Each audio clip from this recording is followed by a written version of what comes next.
President Trump calling out his predecessor for Spygate, for spying on President Trump's 2016 presidential campaign.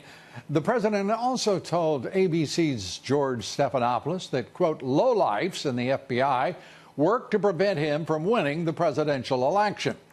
15 individuals involved in mishandling classified information linked to Hillary Clinton's unsecured server.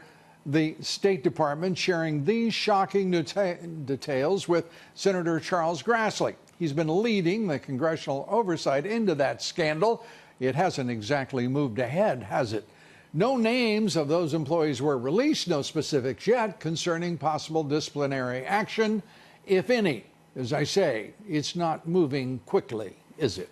Well, joining us tonight, New York Times bestselling author, president of the Government Accountability Institute, Breitbart senior editor at large, Peter Schweizer. And Peter, it is great to have you with us. Great to be back with you, Lou. I've just got to get to this. Grassley and the revelation that there are 15 names who have been identified, 23 violations, 7 infractions in the review by the State Department. And here we are. It is 2019. For crying out loud, who do they think we are? Complete idiots. Yeah, that's I think what their assumption is, because look, Lou, when you've got 15 individuals that were passing along classified information in violation of federal law, those people need to face justice. And it's important to keep in mind, Lou, those are only the people that we know about. Right. Remember that Hillary Clinton deleted half of her emails, so there is probably a whole other universe of people out there that we simply don't know about.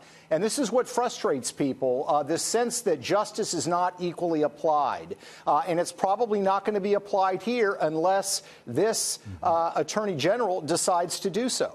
You know, it rankles me so profoundly to have Grassley talking as if he is there in a blue-white robe of some sort, speaking from a cloud about the sins of mere mortals, when he has been aiding and abetting this nonsense with his establishment blather and inaction, dragging his feet at every opportunity, and then reporting back to the good people of Iowa, just pure nonsense. I just can't stand this, the pure, aggravated, to me, disloyalty to this nation. It is sickening to watch the sanctimonious nonsense instead of people with enough guts to actually take action against what is clearly a violation of our laws and the integrity of our entire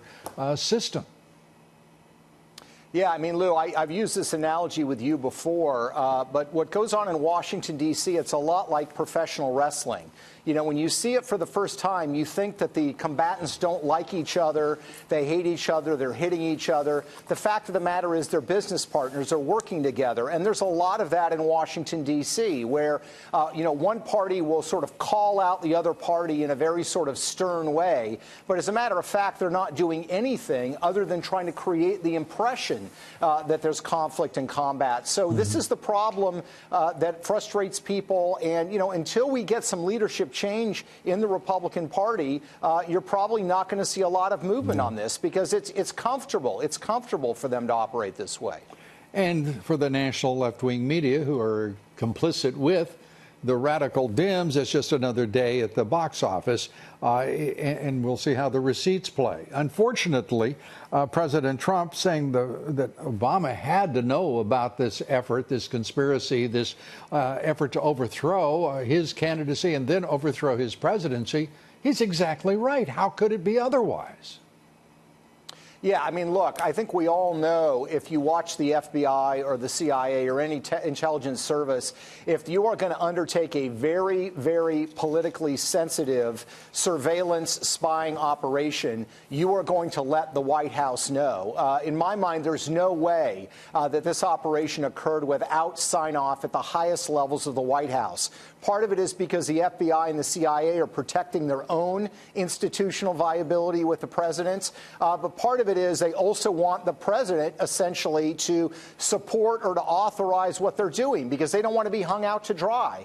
And in this case, it seems like that's probably what happened. So I think he's correct. I don't think there's any scenario under which senior White House officials, including the president, didn't know at least something about this going on.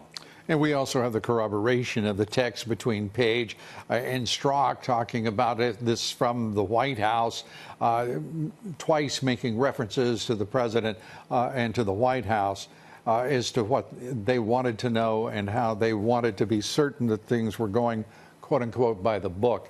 The left-wing media goes nuts over this comment he makes to Stephanopoulos, what did he call him, the little wise guy, asking about the proposition that it'd be a Norwegian giving over to the president some dirt on an opponent in 2020, and the president saying, I might have to look at that. And the left-wing media goes apoplectic. Their hair's on fire. They're just overcome with the indignity of it, the affront to their just highly refined sensibilities. And at the same time, where were they when the Clinton Foundation was the pay for play? The ignorance of all of this on the part of the national left-wing media is overwhelming. It's got to be disconcerting to the American people to see so plainly and brightly, vividly before them such hypocrisy and hyperbole. Yeah, it's pretty funny to hear these sort of fake, virginal squeals of shock that political campaigns would have connection with foreign powers. I certainly don't like it, whoever does it, but I would commend to people to go back and read the memoirs of Anatoly Dobrynin, the longtime Soviet ambassador in Washington, D.C., and he accounts in his memoirs how in 1980 and 1984, senior Democrats, including Tip O'Neill, the Speaker of the House, came to him. And he accounts in vivid detail. They came to him saying, how can you help us prevent Reagan from being elected in 1980? And then later in 1984, how can you help us defeat him? So here you have, by his account, and there's no reason to not believe him, he has no reason to make this up, saying that they were actively seeking the cooperation of the Soviets during the height of the Cold War. So I don't think it's a good idea when anybody does it, but you're exactly right. The hypocrisy of acting shocked that anybody would even entertain this idea is ridiculous. It's unfortunately gone on a lot in the past. Yeah, and there is no moral equivalency between the dirt from Norway with the president talking hypothetically and, say, Ted Kennedy beseeching the Soviet Union to provide him whatever dirt they can so that he can win the presidency of the United States, and on it goes. And the left, without consequence, continues to, well, they tend to stand the high ground so long as it's a bedrock of pure hypocrisy. Peter Schweizer, as always, great to have you with us. Come back soon. We got a lot to talk about in large measure because of your reporting. Look forward to seeing you again soon. Thanks so much, Peter. Peter Schweizer. Thanks, Lou.